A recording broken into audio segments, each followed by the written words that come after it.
Hey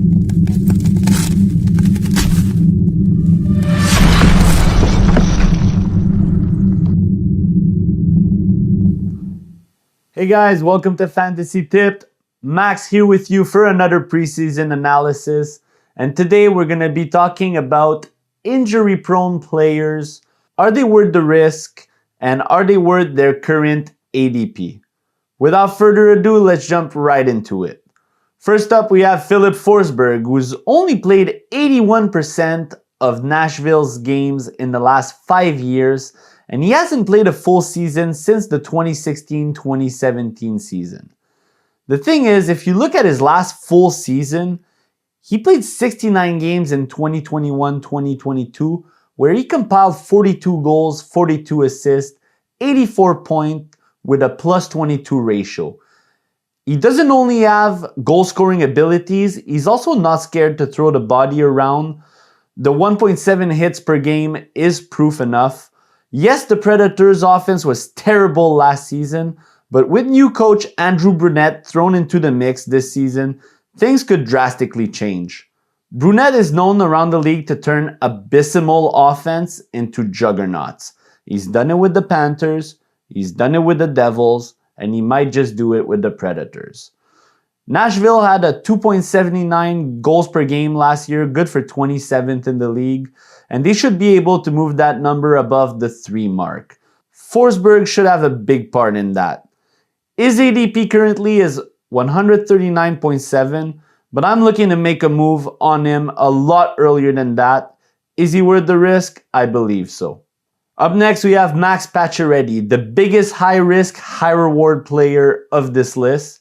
If you draft Pacho, you know you're not getting him for a full season. Hell, come on, we might not even get him for half a season. Let's not fool ourselves. You're drafting him in hopes that he'll be healthy during fantasy playoffs, because no matter how much time this guy misses and how hurt he gets, he still posts elite numbers every single time he returns. 2 torn Achilles heel, plenty of other bruises later. Max is now signed to Washington, and I'm really excited to see how they will deploy him this season. He will not start the season, however, still recovering from surgery. His ADP right now is 170.8, and I just want to put it out there. There's a slim chance that he might not play at all this season if he doesn't heal correctly. We're talking about a second torn Achilles inside the same calendar year that will be very tough to recover from. With that being said, I'm willing to gamble on such a high ceiling because even on draft day, you're not building your team for October. You're building your team for March and fantasy playoffs. Give me Max between the 14th and 16th round, and I'll stash him patiently on the IR in hopes that he returns at the appropriate time with a bunch of shots and goals like he knows how to do. Now let's get on to Patch's old teammate, Mark Stone.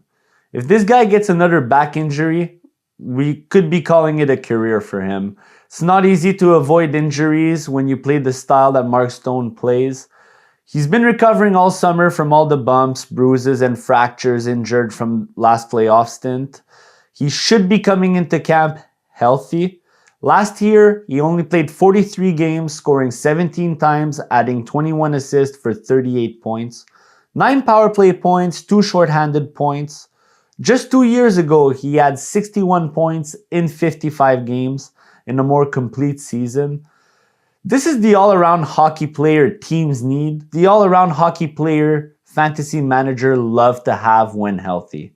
His current ADP is at 62.8, and I don't think he's worth that spot. He should be if he manages to play above 70 games, but I doubt that we will see that happen.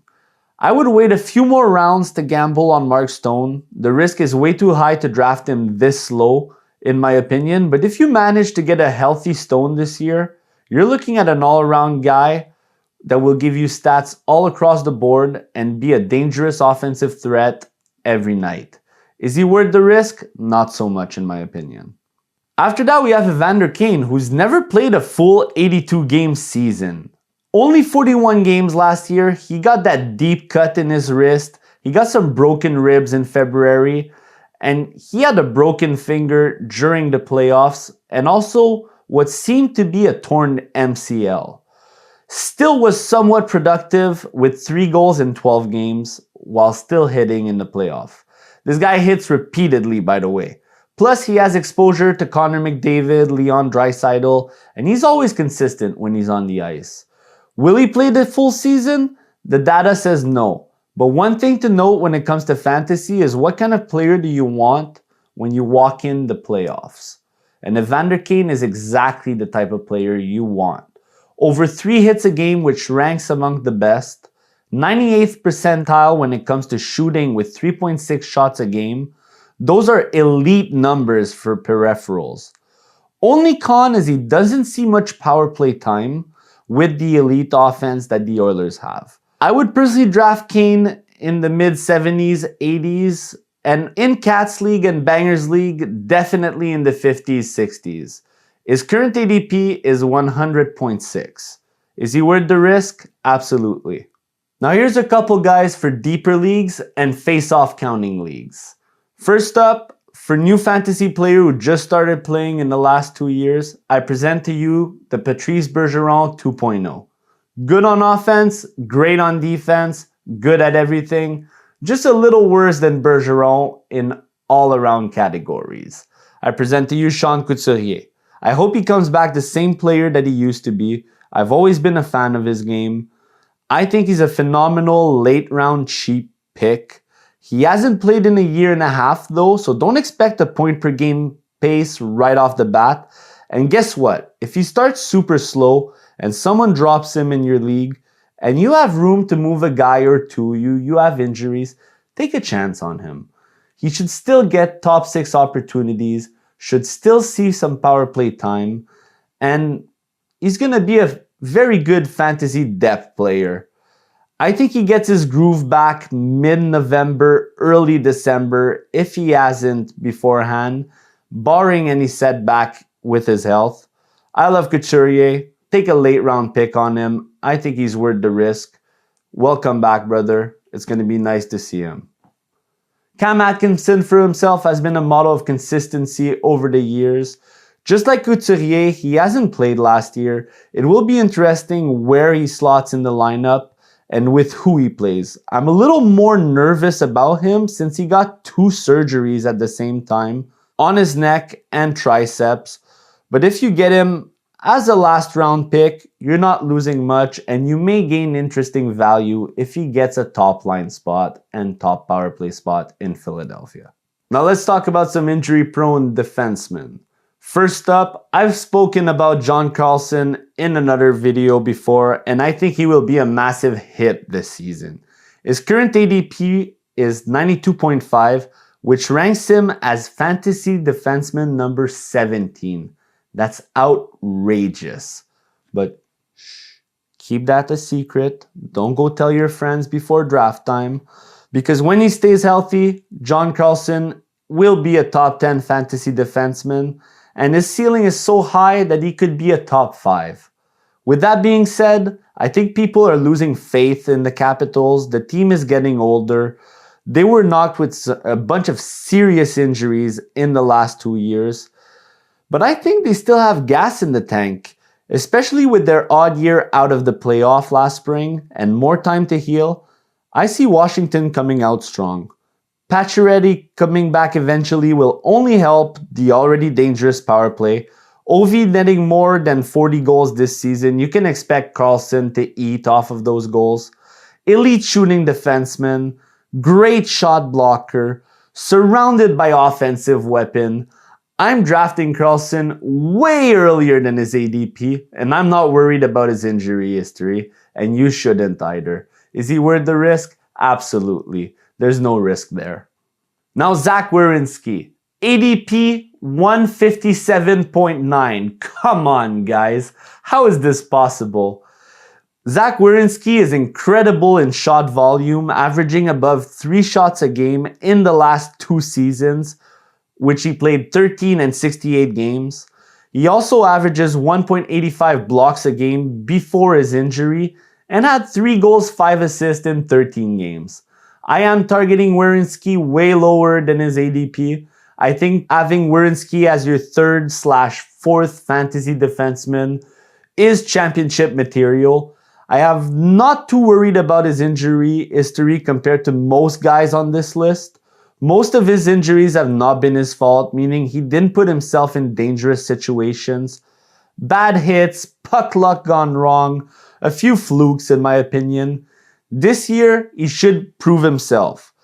Expect above 15 goals, above 50 points, and if you can get 65 plus games out of him around his ADP, you're in for a ride because you got yourself a steal.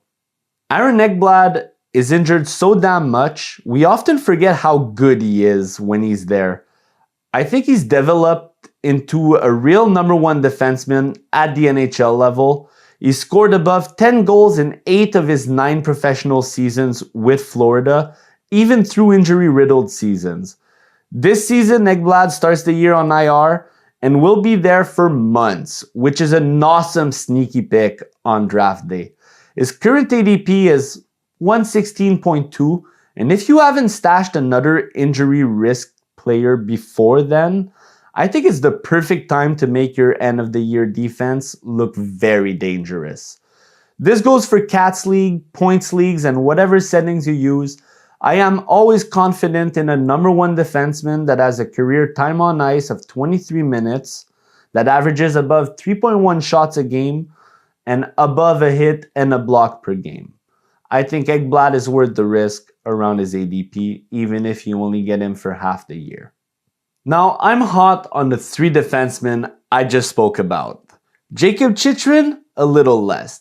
Fantastic defenseman, yes he is. But this year he'll have way more competition than he's ever had before with Thomas Chabot in town and Sanderson trying to make a name for himself. Chychrun's 2 power play points last year should be a big red flag if you're contemplating on drafting him. To be honest, his ADP of 144.9 is fair. It's not too high, it's not too low. I was expecting him to be closer to the 9th or 10th round, but I personally will not be drafting him until at least the 14th round, and by that time, he should already be gone. His injury history is also problematic considering he's never played above 68 games in his career since 2016. Chychrun is a pass for me this year. And those were the players I was the most excited to talk about today. But I'm still going to leave you with a few other ones, mostly to talk about some of their ADPs. First up, fantasy defenseman number 1, Cale Makar, who has an ADP of 13.3. I'm looking at Makar closer to number 18 to the number 20 mark, if he falls behind, just because of the injury risk factor. Nothing worse than losing a first round pick or early second round pick due to injury for that many games. In his 4-year career, he's already missed 64 games, and that's counting the shortened season of 56 games. So that's 64 games missed in 3 seasons and a half. Up next, RNH. We all know how good he was last year. I spoke highly of him. Now, his ADP of 32.5 is just a little low. If I had a top 4 pick in the first round, or if I went for sure value at forwards in the first 2 rounds, I'm looking to steal Nuge in the 4th. Bonus points if you have Connor McDavid or Leon Draisaitl from the first round. His injury risk factor make me worry less if I have 2 strong candidates ahead of him up front. If I went heavy on D in the first or second round, I'll probably skip out on RNH for a less risky pick. We also have Malkin, who had his first full season since 2008-2009. Yes, you heard that right. That's 15 years. His ADP is at 94.9, and the injury risk factor combined with a lack of peripherals scares me too much to draft Malkin this high this season. I'll give him 1 more year of proving last year wasn't a fluke and that he's able to play back-to-back seasons without setbacks. Love Malkin, hope he stays healthy, but I don't think I'm drafting him at 94. I read in a couple places Andrei Svechnikov. I think he's too young to be called injury-prone already. He has an ADP of 81.6, nothing to see here. I'd take him in the 5th or 6th round. Last year, I remember some people taking him late 1st, early 2nd round. At his ADP, he is sure value and should play the entire season.